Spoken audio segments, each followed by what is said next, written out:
ก็ซื้อไส้แหละไส้บริเคียนจังสีใดแบบใดไส้อันนี้ไส้ต้องโซสร้างเอาที่ซองก็ได้บ่ได้มันเป็นไส้อันนี้เอาก็ได้แหละบ่ได้เห็นต้องอ่านเป็นไส้มันคือกันหมดนั่นแหละบ่คือนี่ก็ไส้เนาะมันนี่นางไส้ปลาบุญคงเนาะโดยนี่แหละบาบุญคงโอ้ไม่สวยเข้าบ่อยนี่ ไม่เอสอันนั้นไม่พายเรือโอ้ไม่พายเรือไอเป็นสีพายบ่โดยสบายดีไอโอ้ยบ่ได้มาหาแต่ดนเลยได้นี่เนาะมารอบนั้นบ่ได้เห็นเจ้าไอเนาะกินฮอดไอบุญเฮงอยู่กินข้าวกินน้ำแล้วโดยเจ้ากินมาแล้วเจ้าสียังไงนี่สีสเปรย์เคลือบเงาชื่อบ่แม่นล่ะเนาะติดมือแล้วบานนี่ลุบบานนี่เนาะต้องใช้สบายดีน้องหล่าโอ้ยใหญ่เป็นสาวแล้วพี่เนาะมารอบก่อนนั่นกับลุงเหิมกับเบาเงาเนาะมารอบนี้เอาว่าจื้อคิดว่าพายวะเนาะน้องชายเพิ่นจื้ออยู่เนาะบ่ได้ไปเวียกบ่อยบ่เฮาพักผักเฮ็ดเวียกยังอันเดียวนี่เวียกเก่าโอ้เวียกเก่าเจ้าอันไปนี่ไปอยู่ในอันบ้านยังเกาะถาโค้งนี่บ่บ้านคนให้บ้านพลให้ใกล้ออกไปอีกเป็นบ่ทางวิระโอ้วิระพุ่นแต่ยังบ่ฮอดวิระเลยตู้ใครเนี่ยลมพัดตรงนี้พุ่นหน่อยเนาะบ่ถึงลูกเพิ่นดอกพร้อมพายเรือมือใดนี่เดือนหน้านี่แหละเดือนหน้าเพิ่นแข่งอยู่แซ่อยู่เซโปนนี่เนาะชื่ออันสิพายจังหวัดอะไรอันชื่อแบบว่าทีมอ่ะนะชื่อเรือชื่อค่ายทีมเรือเก็บกู้ระเบิดโอ้โหเฮาถนัดเก็บกู้ระเบิดพายเรือนี่สิไว้เพิ่นอยู่บ่อยบ่ไว้แล้วแต่ละปีก็บ่ได้นะหักเป็นพิธีชื่อเนาะไปห่วมสร้างสรรค์ว่าซั่นซะเนาะจักปีแล้วผู้นี้คันแหละ10 เดือนได้ยังบ่ทันได้ว่า10 ปีเนาะอันลูกบ่เพิ่งก็คันได้คือกันคันใกล้สิย่างเลยแหละวันที่26เดือนน่ะวันที่6เดือนหน้านี่ก็เอาน้ำกันเด้อโอ้โดยบ่เป็นยังไงกินแล้วจ้ากินแล้วตอนนี้จะมานั่งโอลมเว้าพูดคุยกับเพิ่นจักเล็กน้อยพี่น้อยเนาะนี่สิชื่อจำภาพนี่ได้บ้าน2เฮือนซานของน้องไสเด้อพี่น้องเด้อเนาะภูเขาเห็นแต่ปลายน้อยนึงพี่น้อยเนาะเบิ่งกล้องบ่เพิ่งสิซูมเห็นบ่กล้องบ่เพิ่งเห็นบ่คักพี่น้อยเนาะขอโทษขออภัยในเวลาตอนนี้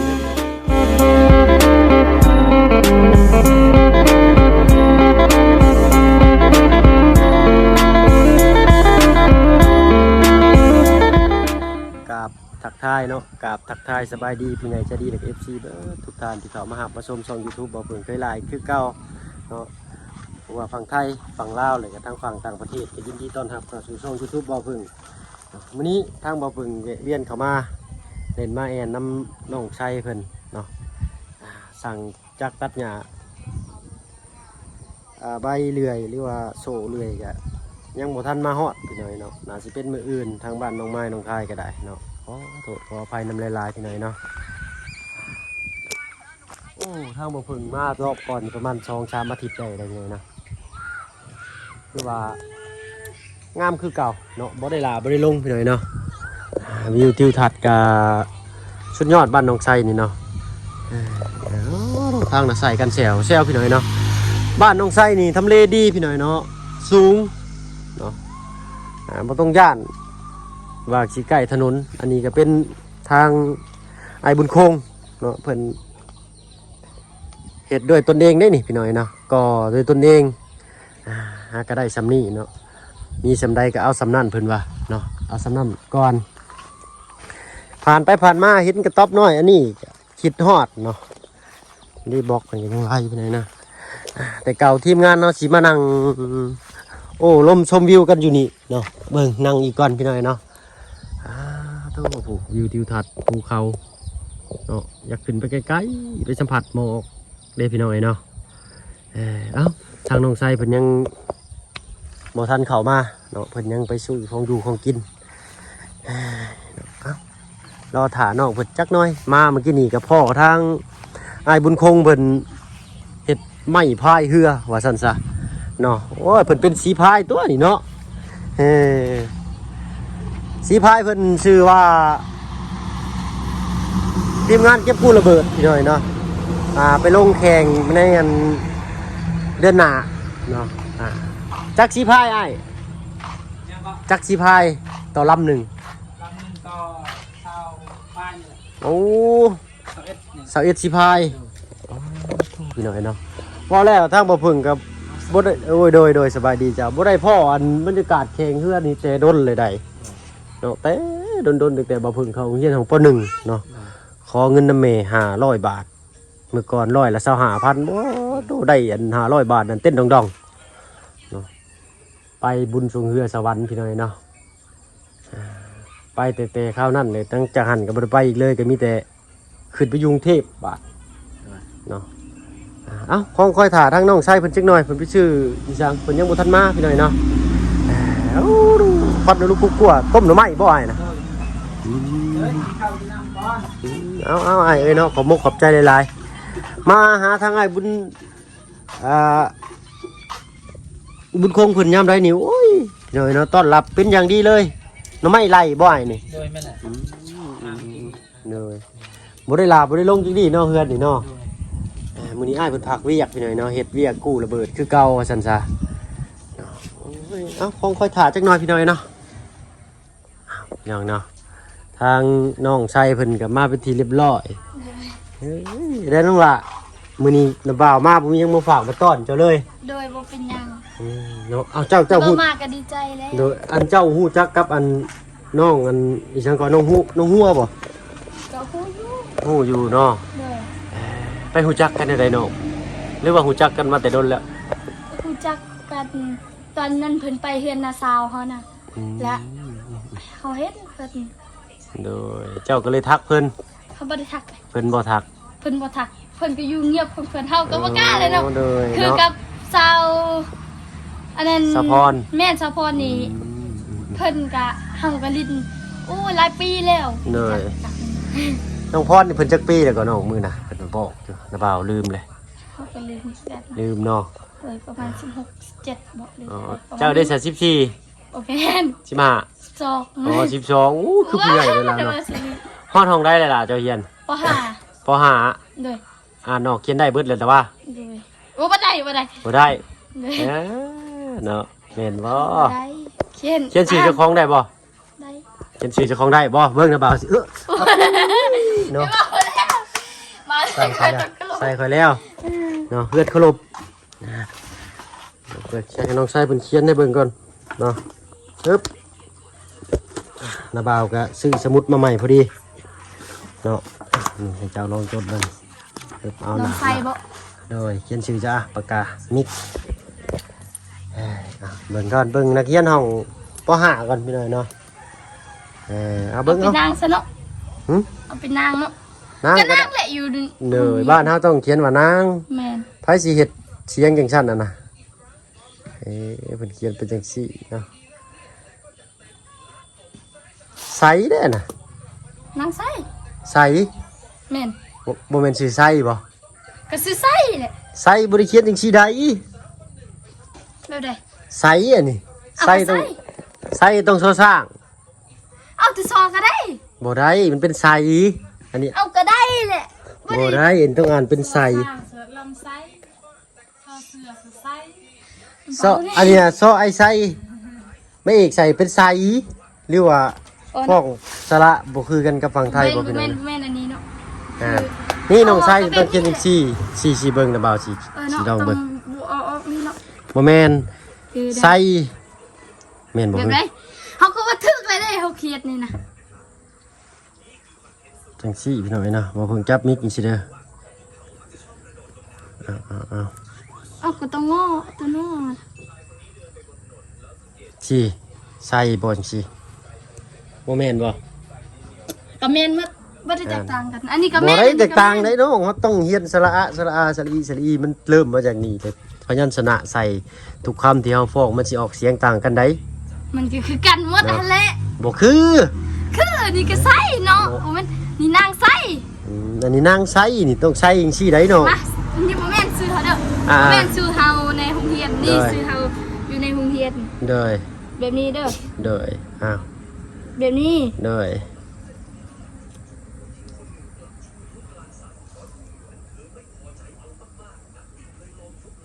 นางตันอ้าวนางตัวหนังสือ มัน นักเรียนปห้า บ่ออก ขีดอยู่เทิงกี่ไรเนาะมันอยากหัวมันอยากมันหน่อยหนึ่งบ่ไอ้เย่ำมือเขาไปถือไอ้มันเขียนหน้าใหม่ก็ได้สิลงดุมไปเลย เพราะว่ามือเขามันไปถือมันก็บ่อยากออกเหนื่อยเนาะมาทดสอบลายครับลายในวมือน้องใช้ถ้ามาพึ่งกับบ่ค่อยเก่งดอกพี่น้อยเนาะภาษาลาวก็ได้อยากลืมได้ นะเบาเขียนภาษาไทยบ่ เขียนเป็นภาษาไทยก็บ่ได้หน่อยหนึงถึกแน่บ่ถึกแน่น้องชายเนาะ เลยนะเบาจะปอได้ จบป .2 โอ้นะเบาก็ฮู้อ่านเนาะ อยู่ประสบการณ์หน่อยเนาะเพราะว่า มันบ่ออกดิ เอาหน้าไหมปิดหน้าไหมเป็นหน้านี่โอเคลายอยู่ดอกไปหน่อยเนาะชื่อมาจดอันรายการหน่อยหนึงเนาะจดทั้ง3เคยหั่นแหละแต่ว่าบ่เพิ่งจดผู้เดียวนี่ก็คือสิบ่เบิดดอกพี่น้อยเนาะอัน 3 ปีคือสิบ่เบิดดอกคันบ่ว่าไปเขียนเล่น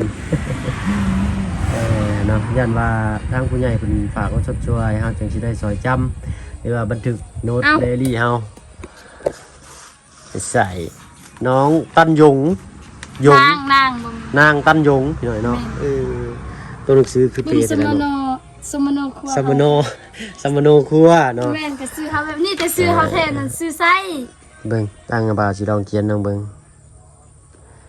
นะเบาสิออกเขียนภาษาไทยเนาะ เป็นตัวโมม่า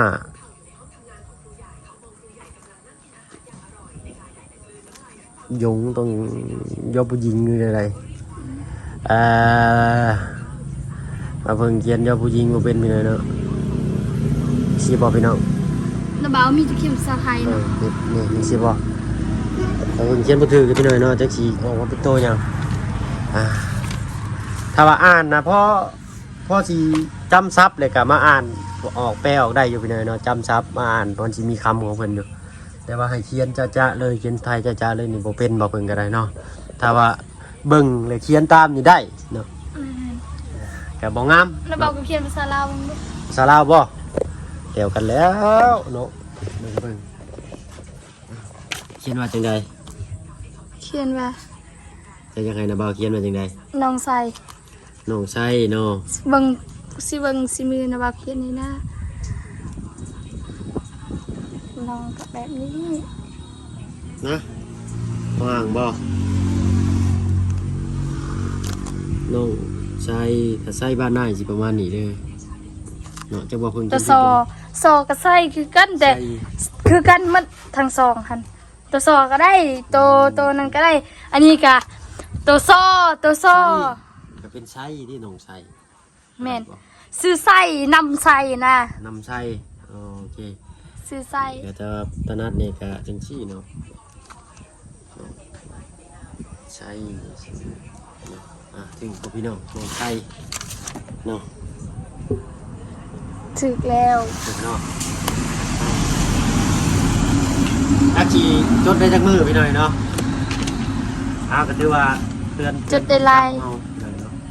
ถือว่าเฮา น้ำว่าซื้อเท่าใดนี่ 50,000 กีบ อ๋อเนาะแพง 50,000เนาะของเวียดได้นี่พี่หน่อยเนาะซาเวียดมันเป็นบ่เนาะ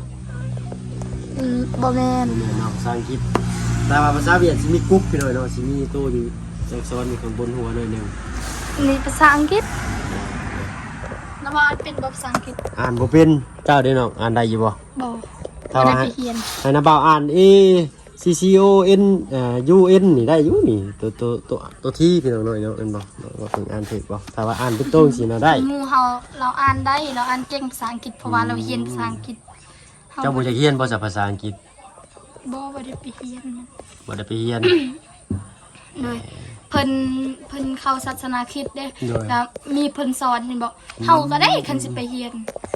เด้อเจ้าคือบ่เรียนเพิ่มเนาะเลิกเรียนมาแล้วก็เรียน ไป ภา เรี ษาย อั น งกฤษ ไปเรียนบาง เรียนอยู่ ก็ เนาะ ไปไป ต้องสิไปคือมือแล้วเฮาอยากเป็นเด้ เลย น้าบ่าวยังเสียดายน้าบ่าวบ่ได้เรียนนี่ น้าเบาก็เข้าอีกแหละ เขาบ่ได้แล้วเฒ่าเลยจะมีลูกหนึงเลยยังสิเข้าอีกอยู่ว้านิดหน่อยก็หัวควันเลยเนาะ แต่ว่าอยู่ฝั่งไทยเนาะพี่น้องเนาะอยู่ฝั่งไทยนี่อายุเท่าไหร่ก็เข้าได้เรียนจนจบมีลูกก็เข้าได้บ่ เอ้าเฮาก็เข้าได้แหละบ่ได้เป็นหยัง เฮาก็เข้าได้ มี บ่ แต่ให้เงินเพิ่นนั่นแหละ อ๋อ เพิ่นก็ทำไม่ยังเฮาก็เอาแต่แล้วก็ให้เพิ่นแล้วก็ไปต่อไหมไปต่อโรงเรียนไหมน้าบ่าวก็บอกว่าเดี๋ยวบ่าวสิอยู่มอได้ห้องได้ เนาะบ่แล้วถ้าว่านาบ่าวเฮียนนี่นาบ่าวก็สิเฮียนป .2 ป .3 คือเก่านี่แหละเพราะว่าเฮาอยากลืมเด้เฮายันเฮาลืมสระอะพยัญชนะเฮายันเฮาลืมมันสระบ้านเอิ้นเนาะลืมสระลืมพยัญชนะเฮาต้องไปท่องใหม่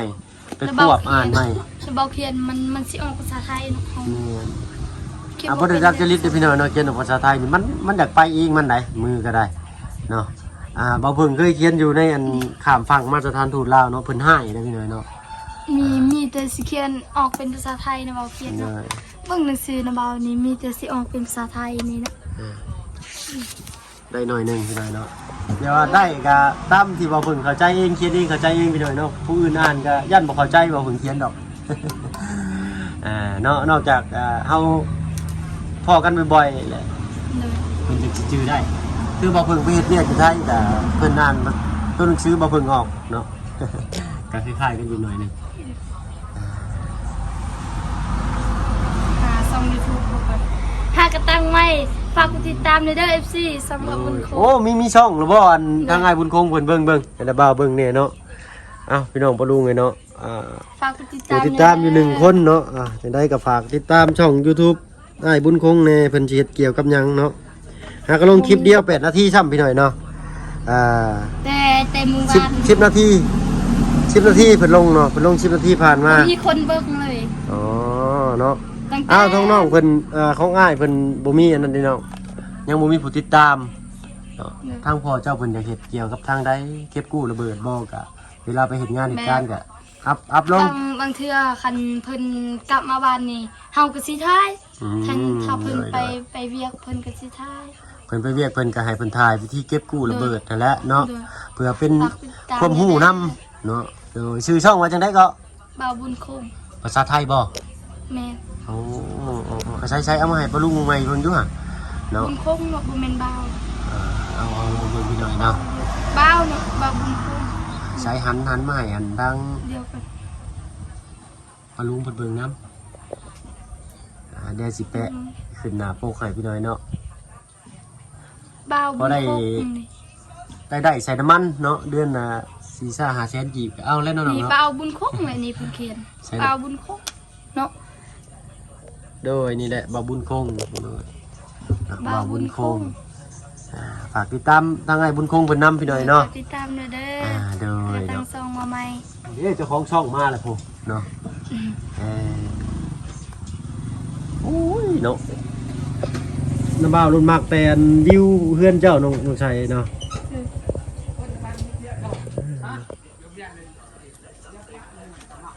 อ้าวเนาะมาแล้วทางพ่อน้องชัยโดยเนาะ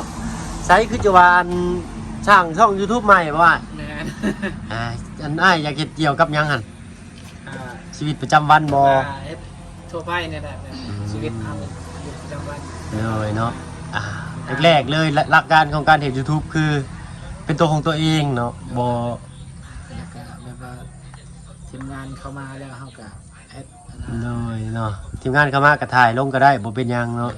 ยินดีเด้ออ้ายเด้อเนาะเกี่ยวกับเฮ็ดเกี่ยวกับอันอ้ายไปเฮ็ดเวียกกู้ระเบิดเนาะทาง เมื่อบ้านเฮาก็ไล่ที่บ้าน เลยเนาะเอาทางบ่พึ่งก็สิขออนุญาตแนะนำจักหน่อยเนาะทางบ่พึ่งก็บ่ฮู้บ่เก่งดอกเวลาจะไปเฮ็ดเวียกก็ถ่ายอัพลง YouTube ก็เกี่ยวกับเส้นทางไปเส้นทางมาบ้านนั่นบ้านนี่แหละเนาะบอกพิกัดได้บ่เวียกอันนี้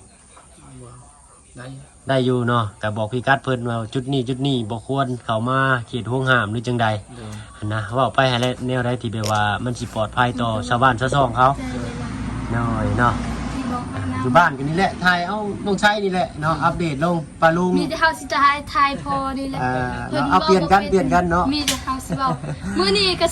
3คนแล้วเว้า เนาะ อีพ่อไปหาทำไมเพิ่นถ่ายคลิปแต่ก่อนพ่อและแม่เว้าจัง หน่อยผู้นี้หน่อยผู้นี้ทำเพื่อนผู้นี้เบา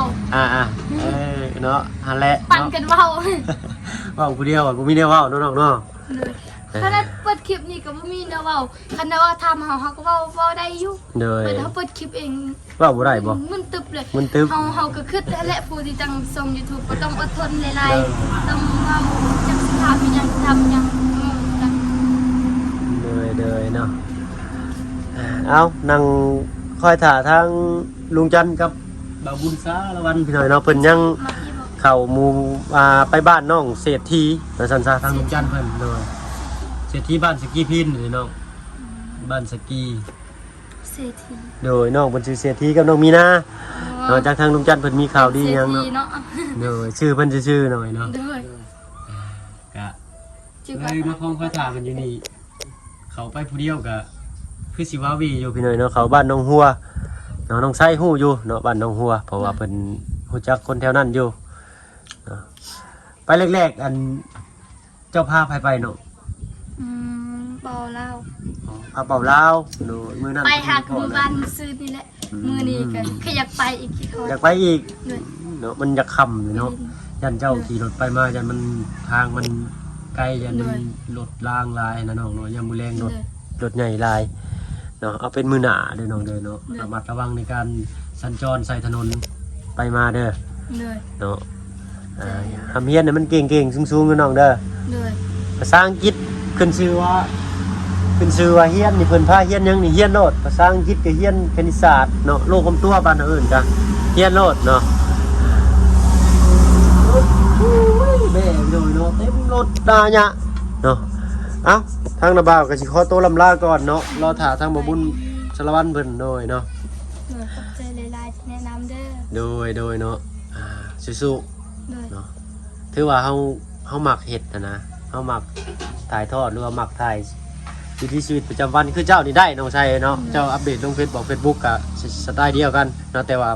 YouTube สิอยากยาวหน่อยนึงเนาะ เลย YouTube มันยาก หน่อยยาวได้ YouTube ยาวแล้วก็ ผู้ติดตาม เพราะ ก็ ว่าย าก จั อก ยู่ สิเว้าได้ใดเพราะว่ามันยาวเว้ากะเขาบอก เอาเป็นช็อตก็ได้ แม่ เอาเป็นช็อตก็ได้แบบว่าเฮาไปยังน่าสนใจในชีวิตประจำวันอะไร แบบ กัน ใน เฮ็ด เว้า ก็ เบิ่ง ได้ นี่หนึ่งนาทีนี่เฮาอยู่แบบนี้เฮาคิดว่าบ่โดนแบบผู้ถ่ายคลิปมันคิดว่าโดนนี่เลย เลยเนาะ บัด อา เฮา แม่น เว้า กับน้องเพิ่นได้ไปหน่อยเนาะเพราะเฮาคุ้นชินนี่ก็คือธรรมดา แม่ธรรมดา ก็คือว่าแรกๆนี่โอ้ยพี่น้อยเนาะ คือสินักแหงเนาะนะว่าคือกันแบบ ทุกคนเนี่ยต้องผ่านจุดนี้มาหน่อยเนาะแบบว่า ทอเลยเฮาก็ถ่ายคลิปก็บ่มีคนเบิ่ง ค่อยๆเฮ็ดไปเนาะเอาจังได้กับปลาลุง FC เจ้าหลายอยู่เนาะก็ฝากเป็นกำลังใจให้น้องคุณยงเนาะหรือว่าน้องชัยเอ้าสำหรับที่นี่เว้าหลายอย่าห่างนะบ่าวขอตัวลำลาก่อนเนาะสบายดีเจ้าเนาะไปพี่น้องพบกันคลิปหน้าสำหรับคลิปนี้ลาแล้วเนาะสบายดีเจ้า